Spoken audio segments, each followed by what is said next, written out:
Good morning, everyone. Welcome to Hope Hospice's Family Caregiver Education Series. I'm Debbie Emerson, Hope's Community Health Educator. Now, today's topic is kind of a continuation, or actually more of an elaboration, of last week's webinar about making caregiving decisions. So our topic for today is the ABCs of long-term care. Jenny Pardini from Alameda County's Health Insurance Counseling and Advocacy Program is going to be talking with you about all of the options for paying for long-term care, including long-term care insurance. And my name is Jenny. I'm from Legal Assistance for Seniors in the HICAP program. I always talk about those just a little bit here at the beginning. At Legal Assistance for Seniors, our mission is to ensure the independence and dignity of seniors by protecting their legal rights through education, counseling, and advocacy. So we have a legal department, our community education department, and individual Medicare counseling available through the HICAP department. All of our services are free of charge. We are a nonprofit that has been serving seniors in Alameda County since 1976. We help with specific areas of law, and those include government benefits, in particular Social Security, SSI, and the Cash Assistance Program for immigrants. We can also help with immigration if it's to renew a green card, or if someone is a legal permanent resident and they would like to be a naturalized citizen, we can help with the paperwork and process for that. For elder abuse prevention, our community ed department comes out and does presentations about what it is and ways to remedy it. And then we have the wonderful attorneys who also do things like mediation, assisting with restraining orders, also connecting older adults to resources to make sure that they're in safe situations and have everything they need. So we help with all of that. For housing, we do have a smaller housing department. It's really case by case. If someone has a question or issue about housing, they can call our office and speak with someone from that department. If it's not something that we can help with, we will try to refer to an agency that can. Guardianship is our program for, and it's our lowest age threshold. So again, all of our programs are free. It's based on age, nothing to do with income or assets or any of that. It's just each program might have a slightly different age based on what the programs require to be enrolled in them. And so for guardianship, it's actually the age threshold is 50. So it's the lowest age threshold for any of our programs. If someone is over the age of 50 and they are taking care of someone under the age of 18 and they want legal guardianship, we help with, again, all the paperwork and court process for that, which would make sure that the older adult has rights with things like school and healthcare and all of that for the minor. For planning for the future, we do offer a presentation on it. We don't have estate planning attorneys in the office. However, if it's an elder abuse client or certain situations, our attorneys may help with an advanced healthcare directive, but they don't do the full scope estate planning. But we do presentations on advanced healthcare directives. And so I'm happy to come back anytime if anyone's interested in that one. And then our healthcare coverage is our health law department. The foot in the door there is always Medicare. So if someone has Medicare or should have Medicare and are having some sort of problem, they can get referred to our health law department. And that can be Medicare paired with Medi-Cal, but it could also be Medicare paired with any other kind of insurance that's meant to work with Medicare. We help with all of it. The HICAP program offers assistance and information, and the important thing there is that it is objective. We do not sell any products. Our counselors are trained to answer all your Medicare questions. Our job is to make sure you know your rights, your options. You can make informed decisions. So we won't push towards anything. Our job is just to be there to answer your questions. We do receive funding from the Area Agency on Aging to run that program. All of our wonderful counselors are registered with the state and they do continuing education, so they're always up to date and knowledgeable about all things Medicare. We do counsel at more than 30 locations throughout the county. Of course, during the pandemic, we've been mostly phone counseling with a little bit of video for people who were interested and able to do that. We are able to counsel in person on a very limited basis right now. So if someone does need to be seen in person and there's a reasonable case for why, we can get them appointments, but those are very limited right now. So we do presentations like this to make sure people know their rights and their options. And if it is a difficult case, the client may be meeting with the counselor and it's like, okay, this is something that maybe we should appeal with Medicare. That'll get referred over to the health law department, who would then help that. And again, all services are free. So the counseling, as well as any of our legal services, there's no charge for those. So now we can talk about long-term care. It is assistance with personal care provided over a long period of time. There's a difference between personal care and skilled care. We'll get into a little bit of it, but skilled care is things that Medicare would pay for. So, and that usually require a license and training for someone to be able to do. So we won't talk a ton about that, but we'll touch on it a bit. Um, Personal care is all those other things, the things that are not skilled, that aren't covered by Medicare, things like um, bathing, toileting, maybe transferring up from a bed to a chair, walking from the bed to the bathroom, all of these kinds of things that could be assistance with eating. And so that's what I'm talking about when I talk about personal care. And there's three kinds of long-term care insurance policies. There are policies for at home, so someone to come into the house and provide care um, in the community, and that really is like staying at home in the community, or nursing homes. And so you can choose a policy that either covers that care at home, wherever your home is in the community, whether that's in an actual house, an apartment, in some sort of assisted living, wherever you're living, you can have a policy that covers the care there, or you can have a policy that covers care in the nursing home, or the third option is a comprehensive policy that will cover care in either setting, just depending on how your needs develop.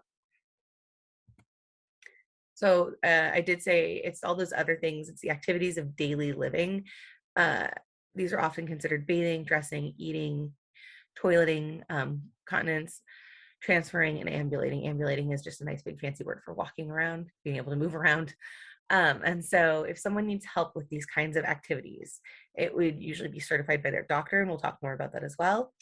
And then if they have a long-term care insurance policy, that need for these things is going to trigger that policy to come into effect. There also could be cognitive impairment.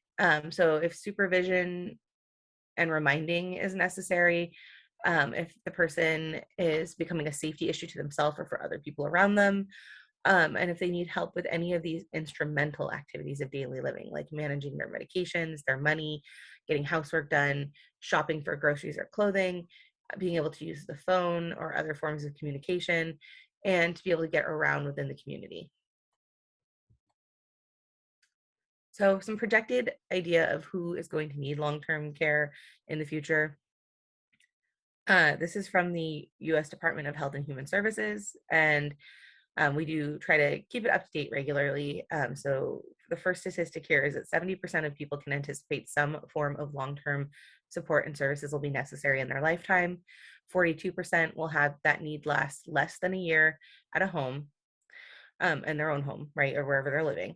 13% will have that need last less than a year in a facility. So that's thinking like in a nursing home type facility. An average duration is 3 years, and it's 3.7 for women and 2.2 for men. There are lots of reasons we could talk about as to why.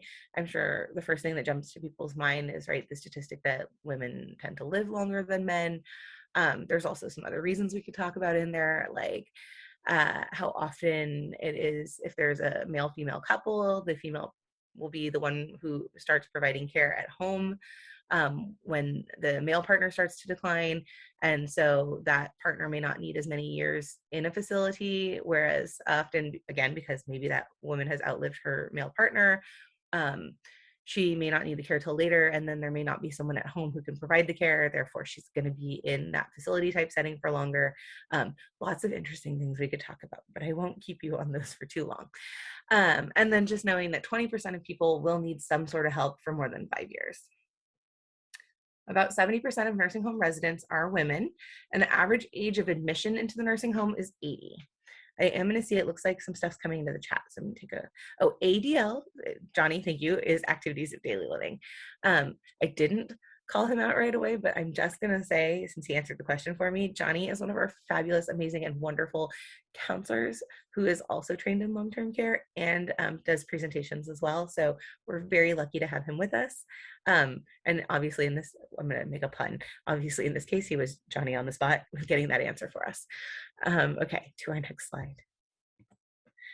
Long-term care, it can be expensive.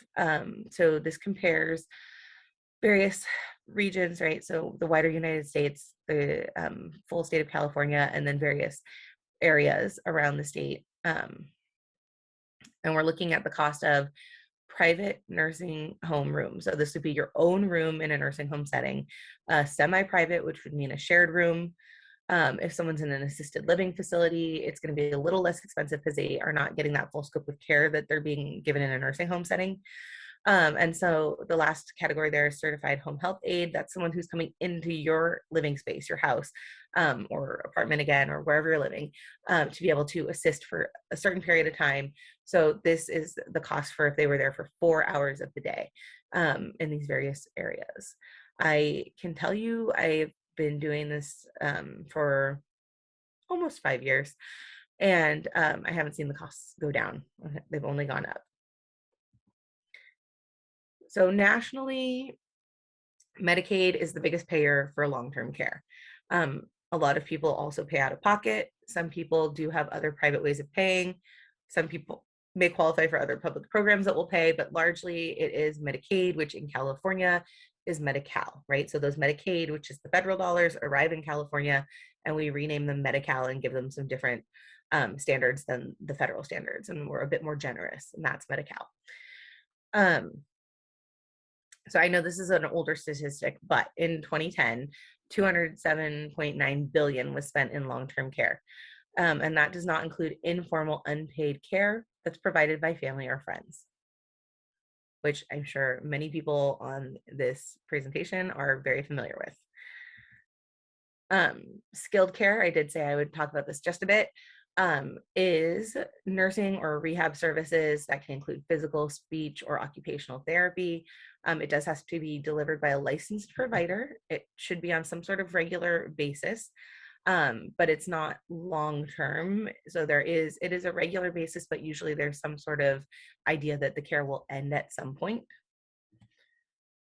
Medicare does cover skilled nursing facility care if it's preceded by a 3-day hospital stay, except during the public health emergency. So during all of COVID, that 3-day hospital stay is waived for people to be able to get skilled care paid for by Medicare. Will it stay that way after the pandemic? We don't know. Stay tuned. But for right now, the 3-day hospital requirement is waived. So what Medicare covers is the first 20 days of skilled care. They're going to pay 100% of the approved amount for the provider to be able to bill Medicare. Additional days, so days 21 through 100 are covered with a copay from Medicare. And in 2022, the amount that they will cover is $194.50. That would mean that the patient or their family would be responsible for paying the other portion that's not covered by Medicare for each day of those 80 days. If someone is in skilled care longer than 100 days, Medicare will stop covering that care. So the idea for Medicare is that if someone's in skilled care, they do want them moved out and home eventually. And once you start to get to that 100-day, Medicare is going to stop covering the skilled care. Medicare will cover home health at no cost, right? There's no copays for that. It's covered by Medicare, but the person does have to meet the need for skilled care. Their doctor has to say that the care is necessary. It's going to be specific kinds of skilled care with people who have licenses to do that kind of care, and Medicare will cover it. Long-term care for Medi-Cal to cover long-term care, like in a nursing home, what they will do is if the person meets the income and asset requirement to qualify for Medi-Cal, Medi-Cal can pay for long-term care. They will then take the person's monthly Social Security check minus $35 that the person is allowed to keep for personal care. That person can still also have some money in the bank. They're allowed to have up to $2,000 in countable assets. And so Medi-Cal wouldn't take them down to their last dollar, but they can also not go above if it's an individual, they cannot go above $2,000 in countable assets, or they will lose their Medi-Cal and become responsible for paying for their own long-term care. One house is exempt and one car is exempt. The idea being that even if the person is going to stay in long-term care indefinitely, that if they were to improve and were able to go home, that they would need a place to go to. So that house would not be counted as an asset. Otherwise, no one around here would qualify either way. So what they're really looking at is money in the bank. There's a few other things. At HICAP, we are not We are not the ones who determine if someone is eligible. So that does happen through the social services office, but we can help people if they have questions or if they want assistance in filling out the application. Married couples can separate their assets. We don't have the 2022 number yet, but in 2021, uh, a partner who's staying in community while the other partner has to go into long-term care, the in-community partner can keep up to $3,260 in monthly income. And by having everything separated, the community partner can have up to $130,380 in countable assets. And again, that does not count the value of the home. This is other assets for the couple. So the community dwelling partner can have those higher income and asset. And then the partner who needs the care could be considered eligible for Medi-Cal to pay for their long-term care. We are at HiCap are not the experts in helping people figure out if they qualify for things or necessarily applying for this program. We highly recommend California Advocates for Nursing Home Reform. Their website is right down there, canner.org. They have lots of information on Medi-Cal for long-term care, and they can answer really, specific questions about qualifying. So I did say earlier, there's these three kinds. There's the nursing home only care, and that would be also covering assisted living. There's home care only, meaning you can have a long-term care insurance policy that will pay for adult daycare, hospice, or some kind of respite care. And the comprehensive policy includes everything above. So it would mean no matter where you end up or what you need, your long-term care insurance is going to come in and cover some costs.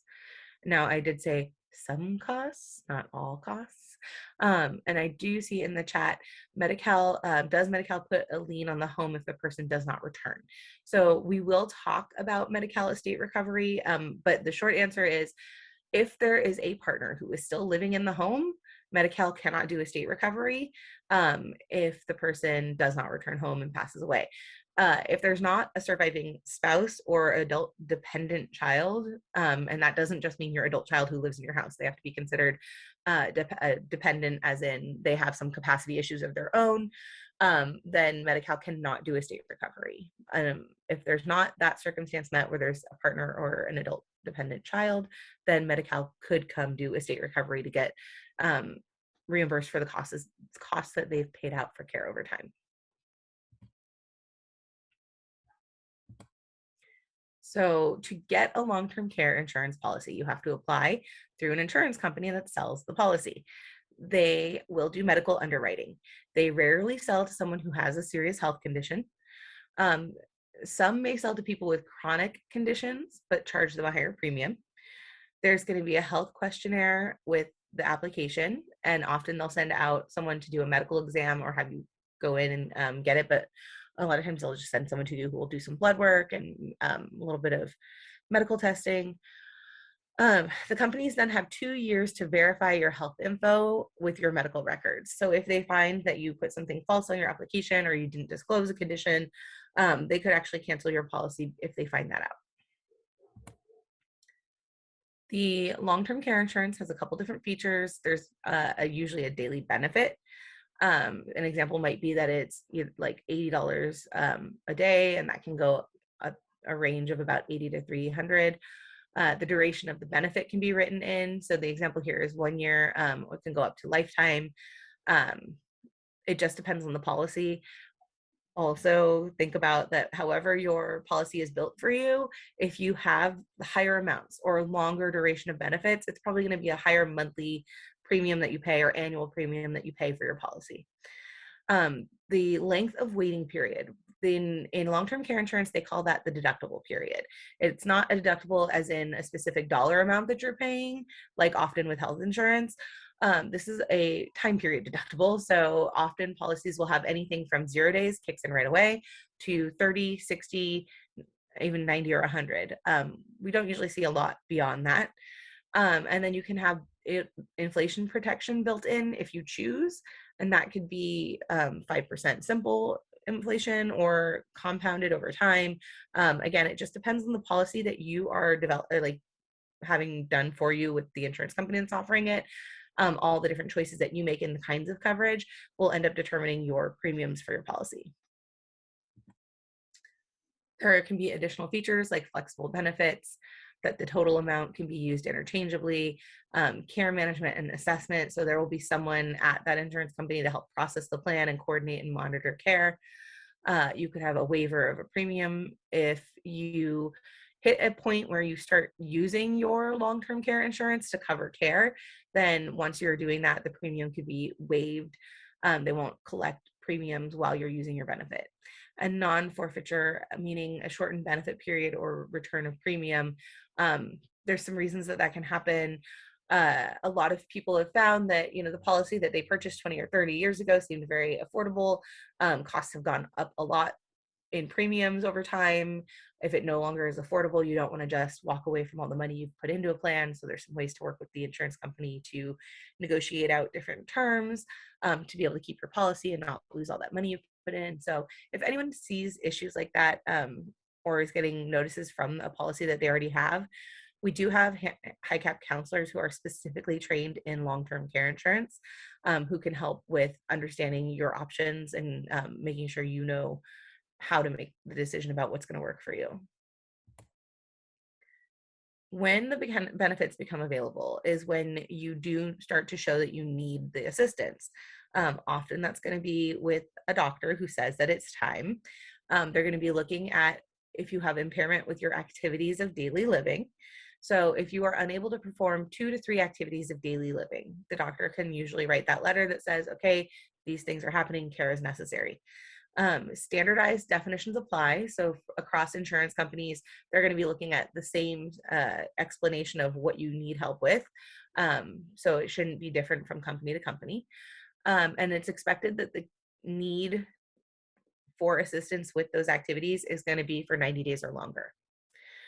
If it's cognitive impairment, it could be that supervision, substantial supervision is needed. Again, that can be for safety reasons, just all kinds of things. But if the doctor is writing these letters and signing off, then if you have those in long-term care insurance policies, they're going to need to start covering care. Again, if you have a deductible period, right, the time period that you have to wait, you may have to start paying out of pocket for some of this care for that period before the insurance company will kick in and start paying what they agreed to. So some example premiums, and we do, again, keep these updated. So the last time I checked them was last month. For someone age 50, and this was based on, we use the same terms for each search. It's $100 a day comprehensive plan, so meaning they could use it at nursing home care or at home. It would be for a period that will last up to 3 years. There's a 30-day elimination period, so that's that deductible. So if someone was paying for care, it'd be 30 days that they have to pay out of pocket before, or by whatever means they have, before the plan will kick in and pay their part. This sample that we ran did have the inflation protection. It's a tax qualified policy, and it is for a female because because plans usually have a higher premium if you are female. Again, I won't spend a lot of time going into my feelings about that. So someone age 50, the annual premium range from all the companies that sell plans in California, the lowest was $4,096 for the year. The highest we found was $8,034. When that person moved, that person today were age 65 and trying to sign up for a plan, the lowest annual premium I found was $5,332. Those went up to the level of $9,378. And again, it's all based on the exact same qualifications. Those price differences are just based on the insurance company selling the plan. So it's not like they were offering anything more specifically for $9,000 than they were for $5,000, other than perhaps brand name recognition, or, they can say, oh, well, we provide great customer care, and we help pay out quickly, or whatever it is. But essentially it's covering the same things. So I just want to make sure we're clear on that. If someone age 80 were looking for that same policy today, their annual premium would be $15,767. And there's only one in California that met this criteria that was available, and that was the one price for it. The rate and history guide for long-term care insurance. So the insurance commissioner actually prepares a consumer rate guide for long-term care, and There's an overview of long-term care insurance, the different types and different benefits that are available. There are sample rates by company. The premium rate history report of each company that sells an insurance policy like this is available, and it's all at insurance.ca.gov consumers. That's the website for the California Department of Insurance, and then the trail to specifically getting to this rate and history guide. In California, you can buy long-term care insurance from these companies. Their names and phone numbers are there. You do have access to this slide, so don't worry if I go to the next one and you missed a phone number. You can get this if you want to call any of these companies. Taxes and long-term care insurance. So federally tax qualified policies have been sold since 1996. They do pay when someone is unable to perform 2 out of the 6 activities of daily living. The benefits are not taxed as income. So when the plan starts paying out what you've been paying into for all those years, what they're paying is not considered income. And the premiums are deductible as medical expenses. For it to make sense for someone to purchase a long-term care insurance policy, the health expenses must be above 7.5% of their adjusted gross income in order to itemize. Oh, sorry, those are 2 different thoughts I was having. Let's be clear on the thought that's on this slide, which is if the person wants to be able to itemize on their taxes, those expenses have to be above 7.5% of their adjusted gross income. And a note there that it was 10% in 2019. If you have questions about your insurance policy and taxes, do consult a tax advisor. I'm just providing the information I have. I am not a tax advisor. I'll come to my other point about the value of insurance on a different slide. I was mixing them together. California Partnership for Long-Term Care is an alliance between the state of California Department of Healthcare Services, and in California, we have one participating insurance company, and CalPERS. The partnership policies provide additional asset protection above Medi-Cal limits. So meaning for each dollar that was paid out by the policy, so let's say you've got this policy, you need help with your activities of daily living, you start using the policy, for all the time that you're using the policy, for every dollar that's paid out by the policy, it will protect equal dollar amounts of your assets. If you should ever run out of funds from the policy and the ability to pay privately, and you qualify for Medi-Cal, that would be backup. But then again, that estate recovery question, you would be protecting dollars in your estate by having had a plan that paid out for care first, because it means for all the time that that plan paid, you weren't using Medi-Cal to cover those costs. Policies are tax qualified and they do include inflation protection. So the companies that sell the partnership policies are Genworth and CalPERS. CalPERS is not taking new plans on right now. So they're in the middle of an issue for, they're in the middle of an issue with having raised rates and all kinds of things going on. And so CalPERS decided to temporarily suspend their enrollment into plans in November. So the November of 2020, CalPERS Board of Administration approved a rate increase and it was phased in over 2 years. The long-term care fund is facing a shortfall due to lower than expected investment returns. And so because of the shortfall, the projected cost, they may not have the funds necessary to cover the costs of the people who have policies. So they've got to sort all of that out. That is the very basic explanation of what's going on. If you have a policy and you're having issues and you want to talk about it, please call for an appointment with a long-term care counselor, because then we can sit down and look at it and help you understand what's going on. The CalPERS plans are offered to California public employees, retirees, spouses, and other family members. It is a self-funded program and not an insurance company. The comprehensive and partnership tax qualified plans are what they offer. A person does have to meet 3 instead of 2 out of the 6 activities of daily living to qualify. So it is a stricter criteria to get your plan to start covering things. There is some flexibility in how you use your benefit. So it's more of a monthly pool and less of a daily, you must, spend at least that minimum or you lose the funds for the day. There is a once per lifetime deductible. So if for some reason you have your plan and you need it because maybe you had an accident and you're going to need long-term care for maybe a year while you recover. But let's say you get to a point where you're fine and you no longer need that care and you're actually able to stop uh, having someone come in and provide care. It basically pauses, right? So if you had had like a 3-year limit, but you used it for 1 year, it would pause it. You'd still have 2 years available. Later on in life, if you need to start using your plan again, you wouldn't have to meet the deductible period again like you did initially. It would be waived when you need to go back later and start using care again. And ignore the part that says open now with no closing date, because I just told you they're not taking applications right now. And the rate increase in 2015 was about 85%. So like I said, there's a lot going on with rate increases and needing to cover the projected costs of care, and people having options to change their coverage to lower their premiums so that they don't go up, for example, 85%. So if there's questions about any of that, I know I'm starting to sound like a broken record, but please call HiCap, ask to talk to a long-term care counselor. We will help you, especially if you are in a situation where you may be helping someone who has a plan like this already and you're like, I don't know, they bought it 20 years ago, I don't really understand it. Like, come in, we will help you, we will help figure things out.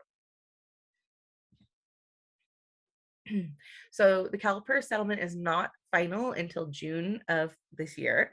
Until then, we recommend that people continue to pay their premiums. That way you remain eligible for a premium refund when things are settled, that you don't have a lapse in coverage. And if someone does pass away, then they can move into a different category for damages. The estate or who is ever in charge of that could work with that once this is settled. CalPERS could still decline the settlement. That's why this is not finalized. If too many people opt out of the settlement, or the settlement puts the long-term care insurance program at risk for insolvency. Insolvency means they don't have enough funds to pay out for projected costs. There's a bunch of little tiny information there about if a policy member is part of the lawsuit. So again, you have access to these. If someone's got this going on and they want more information, give us a call. The minimum, this is what I was trying to jump ahead to in my brain earlier, the minimum suitability standard for long-term care insurance. The premiums that you are paying out for the policy should not be more than 7% of your annual income. You should have, other than your house, you should have at least $50,000 in assets that you are trying to protect, meaning you wouldn't want to have to liquidate your assets to pay for care coverage, for care. And so that's why you're going to have this policy that's going to provide coverage for long-term care. The total coverage should be consistent with the assets you're trying to protect. And you need to plan ahead and have the ability to absorb those premium increases over your lifetime. And like I said, in 2015, it was an 85% increase for just that policy we were talking about. But projecting ahead, you want to consider that your policy premiums are going to increase at least 50% during your lifetime. So you do have some consumer protections. If you are working with an agent to get a long-term care insurance policy, they are required to provide an outline of the coverage. They do have to provide the long-term care insurance personal worksheet to help you decide those things we were just talking about, if this is a suitable financial product for you. The companies have to provide a 30-day free look, meaning you could sign up and start trying things out. And if you decide, nope, I actually don't want this, you can get out of it. The policies do have to have a forgetfulness feature. So that means if for some reason you didn't pay your premium, like you forgot, the bill came and you just didn't pay it, or you have it on auto pay, but that card expired and you didn't remember to update it. They have this feature so that there will be someone else that they'll reach out to say, hey, Jenny had her policy payment due and it didn't happen. Can you help us figure out what's going on? Right? As we age, things happen, and maybe we forget to pay a bill. It's okay if it happens, but the plans can't just terminate you without following certain steps to make sure that they try and get the premiums collected. Of course, if you go on not paying for a plan, it will eventually terminate if you're not paying for it. So the payments do have to be made. The companies have to allow you to reduce coverage for a lower premium if the time comes where the premiums are becoming too expensive for you to be able to keep the plan. Policies have to be guaranteed renewable. So once you are in, they can't kick you out unless you don't pay. They can't kick you out or do any more health screenings. It is guaranteed renewable once you are in. And the agents do have to refer any prospective buyer of long-term care insurance to their high cap program. In California, it's high cap. Outside of California, it may have a different name. But if you are in California trying to buy long-term care insurance, they do have to refer you to high cap in case you want to ask questions from someone who is not an insurance agent and who will help you understand the plans that you're looking at. So factors that influence the purchase, your health status. Do you have a chronic condition? Is there some sort of health thing that you're expecting to have later on where you think you might need care, maybe based on family history, right? So you're going to consider when is a good time to get a plan before things appear, right? So that you have a better chance of qualifying. They're going to look at your age. And so if you're over 80 or 84, it's going to be a lot harder to get a plan. Income, are your premiums affordable? So if you actually sign up for this plan, are you going to be able to pay for it? Do you have enough assets to protect that it makes sense for you to even have a plan at all, a long-term care insurance policy plan? Are there heirs that you're trying to protect those assets for? And just your own personal situation. Like, is there someone who's already providing some kind of care? Is there family history of needing care, right? So a lot of things to consider. Questions you want to ask yourself. Can I afford this policy now and in the future if my income changes? Have I compared several policies? Have I researched the companies, right, that are selling these policies? So I'm making sure I'm buying it from a company that doesn't have a history of the rates going up 85% from year to year. Who can file claims if I'm unable? So like, especially if it's a cognitive issue and maybe I need help, but I'm not the one who can now sit here and fill out my claims. Is there going to be someone who can help me do that to make sure that my policy is actually covering the care that I need? And have I consulted with someone else? Have I talked to family about this kind of policy? Did I call high cap and go see a counselor and talk, or if not see in person, talk to them over the phone or Zoom? So lots to consider if you are thinking about buying an insurance policy. Lots of resources are available. I will not read all of them to you, but I will say, again, the slides are available to you, so you have access. And the last one at the bottom there is the California Department of Aging's Taking Care of Tomorrow. And I did give Debbie the link, so I know she sent that. So if people want to access that guide that helps you figure out if long-term care insurance is a good product for you, you have the link to access that. If you would like to speak to a high cap counselor in Alameda County, you can call 510-839-0393. If you are joining this call and you live in Contra Costa County, because I know, we're talking Dublin, we're on the border here. Anyone anywhere in California can call 800-434-0222 and it will route them to their local high cap. So high caps are county by county. Some high caps cover multiple counties, but every county has some high cap that covers their area. And so by calling that 800 number, you can get routed to the appropriate high cap for you. If you were like, oh, this was such great information and my friend in San Diego needs it, right? Give them that 800 number. We are volunteer powered, as I mentioned. And so if you're like, oh my goodness, health insurance sounds so interesting, I would love to talk to people about health insurance, you might make an awesome volunteer too. You can reach out if you want more information about that. And we do these presentations for groups all over Alameda County. So if you do have questions about this presentation or any other presentation that's offered by our agency, you can reach out to me and I'm happy to come talk to any captive audience that will listen to me. I believe, yep, that's all my slides. So I'm going to leave that slide up, and I don't see anything in the Q&A or chat that has gone unanswered, but this is a good time if you want to type anything in, or if you would rather be unmuted to ask questions, I think we can do that. Is that correct, Debbie? Yes. Okay. Debbie, did you think of any questions while I was talking that might help address anything from the last meeting you had? Wow, not off the top of my head. Do you, one of the things that we didn't cover a lot the last time, and I just mentioned it, was VA benefits. Yes. I'm wondering if, you might want to talk a little bit about the VA benefits. Um, so you can get some help covering long-term care through aid and attendance, the VA aid and attendance program. Um, you do have to qualify and you do have to have served during wartime. Uh, so the VA would determine eligibility for someone, and then they're also going to look at things like income and assets to determine what they will help cover. But if someone has served during wartime and can connect to VA services, uh, it I'm sighing because we have personal experience. My wife has a service connection and we deal with the VA for lots of things, and I'm sighing, but they've been fabulous with her ever since she's qualified. The sighs are because getting qualified took a long time for us. And so if someone needs assistance with that, there is an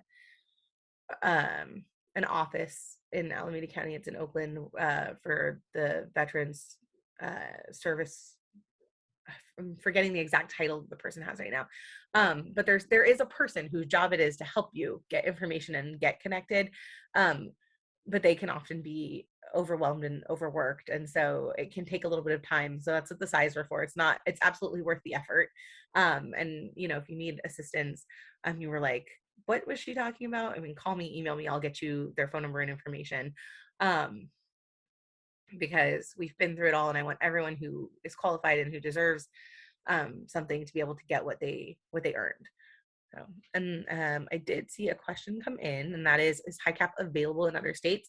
The answer is yes, but it might not be called high cap. So outside of California, a lot of states call it their state health insurance program, SHIP.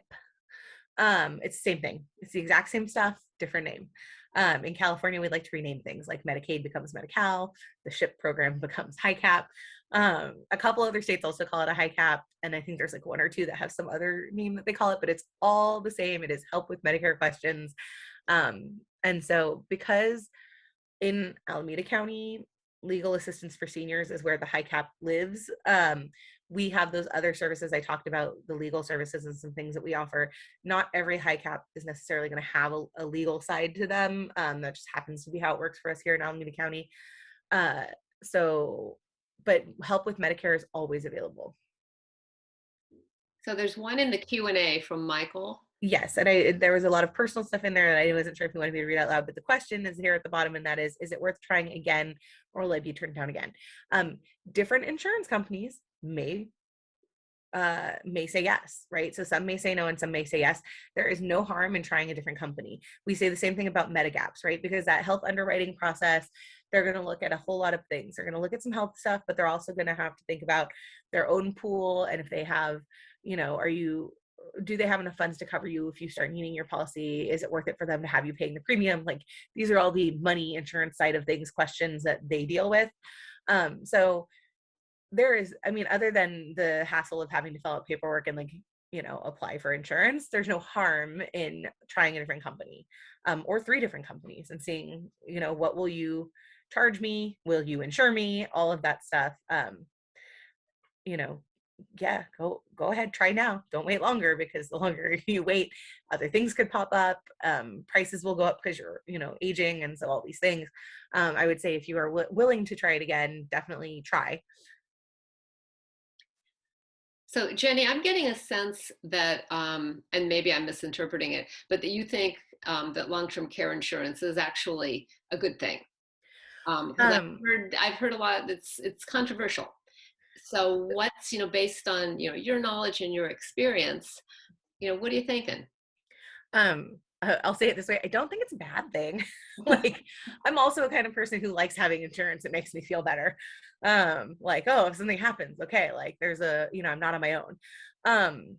So if it's a suitable product, if it fits into your budget, and if you have the appropriate amount of assets that you are trying to protect, it can be a really good product for someone like my grandpa, who is 91 and broke his hip last June while he was still 90, because his birthday's in July. And I knew he had a policy. And so, because we've talked about it before, because as I was doing this job and learning about them, right, those were conversations I had. When he broke his hip, I'm talking to my dad, I'm like giving him all this information. Okay, here's what Medicare is going to cover. Here's what we're going to need to like do to make sure once he's out of skilled nursing, he gets what he needs and we get his policy kicked into place and all these things. My dad's like, yeah, I'm taking notes. I am like, oh my God, for the first time in my life, I'm useful to my family. I have information they need. My degree is in French. They don't usually call me and ask me questions about that. So I'm like, great. Like I have all this wonderful information to be able to provide. And my dad used it and everything went very smoothly. And, grandpa's okay now where he's got someone coming in only, I think 2 or 3 days a week for some amount of hours, where he gets help with certain things he needs, but he's recovered well and able to do lots of things himself. That's a good story and that's a success story. On the other end of things, we have people who are not directly related to my spouse and I, but they're my sister-in-law's in-laws, and we know them very, very well. So that's why I know their business, and their business is that they had a long-term care insurance policy. It's a couple, right, that they had paid for years and years and years. And a few years ago, the one of the people in the couple, he started having some health decline. He had falls. I talked to his wife and said, I know you guys have your policies. I would recommend getting to that deductible period now because I think they had like a 90-day.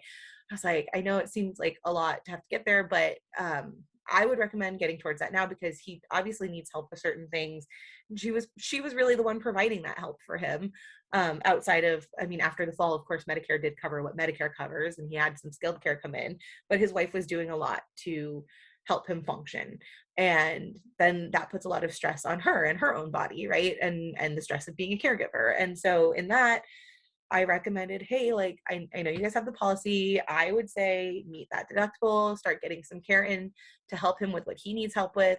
That way you're not the only one doing it. And she was just like, oh, but like, I don't know, because what if we need it later? What if we need it later? Like maybe we're not bad enough with the things we need right now to need it. And okay, it's not my job to push them to use their policy or anything. It was just information I had that I gave them. Fast forward a couple years, right? There's been another fall. Health condition has definitely deteriorated since, the first time. Again, we have a conversation and I'm like, this seems like the time to get things moving so you can use your policy.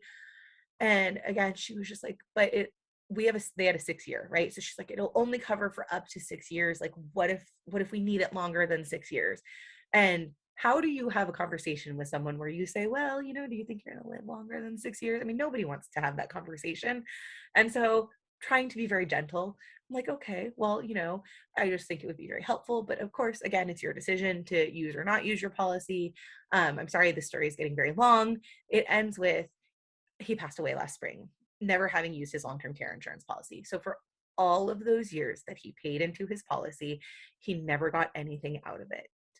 And I think that's the worst thing that can happen, right? Because if you don't have a policy and you just never pay for care, great, you never spent that money. But if you pay for 30 years into a policy and then don't use it, that's a lot of money. It's not life insurance. There's no beneficiary. It doesn't go to anybody. It's just gone. And she still has her policy. And hopefully if the time comes that she realizes that she's ready to use it and has any questions, like I can help her answer those. But I think that's just the worst, is that you could pay for so long and never take advantage of your benefits. And out of that fear of using it because you're worried it won't last long enough. So those are two totally opposite spectrum sides of what has happened with people I know regarding their long-term care insurance. So whether or not I think it's a good thing, my answer would be it can be a good thing, but if you get it, don't be afraid to use it. When the time comes that you need help with things, that's what it's there for. Okay, so just kind of a follow-up to that. So on your chart, you had different ages at which people would get the insurance. So, I always thought that, well, if you haven't gotten it by the time you're 60, you're kind of out of luck.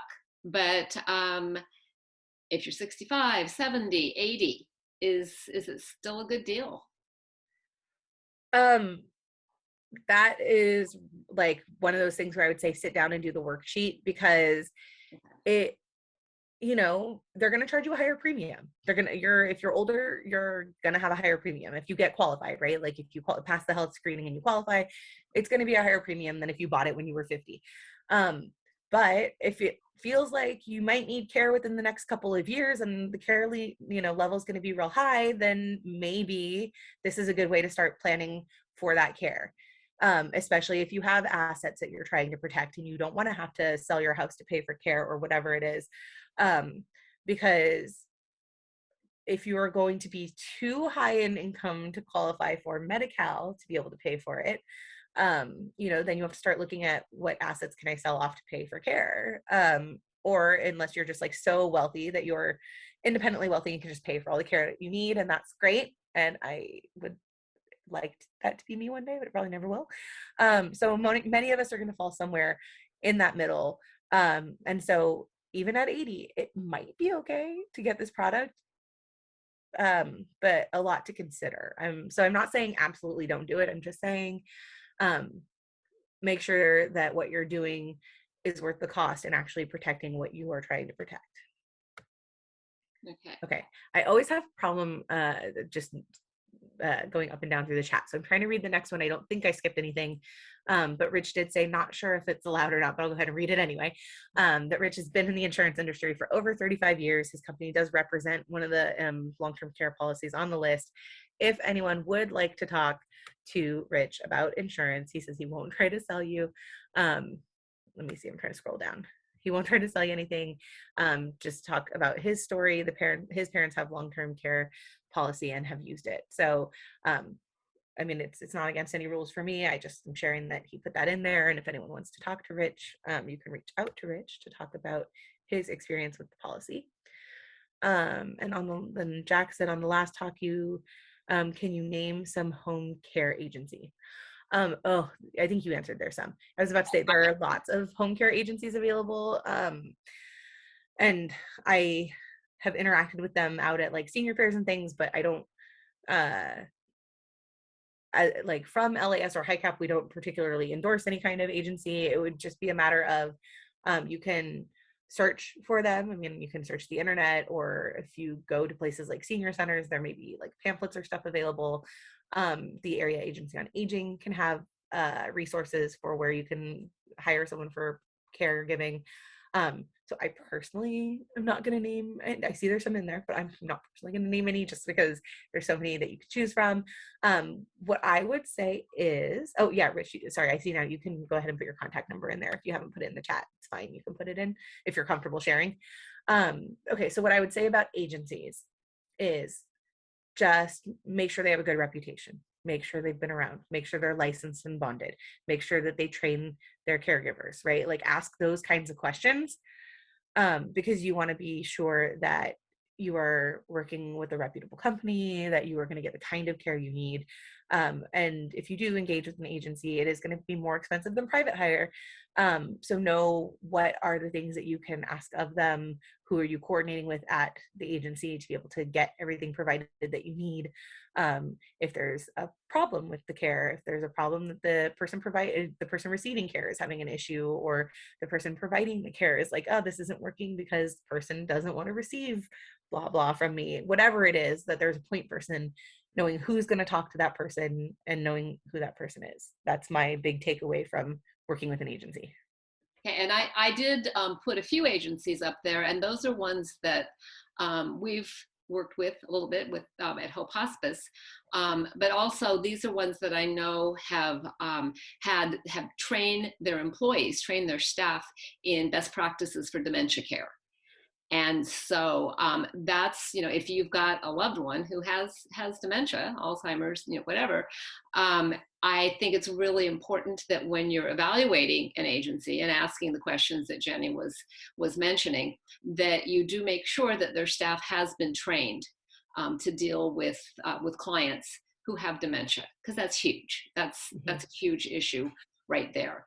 But again, I'm not saying endorsing any of these. I'm just saying, I do know that these agencies, and these are the ones in the Tri-Valley area that I know personally have have trained their staff in dementia. I'm sure there's others, so this is not an exclusive list, but for somebody who just kind of wants a head start in where to look, this might be helpful. Great. Thank you. And thank you for sharing this. Okay, and just a reminder that all of Jenny's slides are available on our website. And then there are, as she also mentioned, some other documents as well for you. And if anybody has any difficulty finding any of those on our website, you can always send me an email at debbie@hopehospice.com. And that's DEBBIE. And then another E at hopehospice.com. And I'll be happy to, get you connected with any of the resources that you might need. And I'll just put, one final plug in for HiCap. It's a wonderful agency. They're very, very responsive, to what you need. And again, it's completely unbiased educational information. They're not there to push any products or anything like that. But again, it's been my experience that they just are a wealth of information. Thank you. Jenny also mentioned CANR, California Advocates for Nursing Home Reform, and they have probably the most comprehensive website in terms of great information for a lot of the things that we've talked about today and more. And I think a lot of people might get turned off by the name of that agency, Nursing Home Reform. It's not just nursing homes. They have information on qualifying for Medi-Cal. They have paralegals on staff. You make a phone call, they call you right back, they email you right back. So that is another really, really good resource. They're a fabulous organization. I can't say enough nice things about them. I will just say that Johnny did add in the chat here that the statistic shows that only 7.5 million people in the United States have some form of long-term care insurance. Since there are over 50 million people in the USA over age 65, that works out to about 15% of people 65 or older who have a policy. So I think that just goes back to that chart I had, or the pie, right, where it was like, how do most people end up paying for long-term care? A lot of us end up having Medi-Cal pay for it at some point. But again, you have to qualify for Medi-Cal. So I think just coming back to that, like, it might be a good product. It just depends on the person and their financial situation, but something to think about. Okay. All right. Well, it doesn't look like we have anything else. So Jenny, again, thank you for a really informative webinar with tons of information. And I'm glad that we've got copies of your slides because there was a lot. So I do appreciate, your sharing the slides with us as well.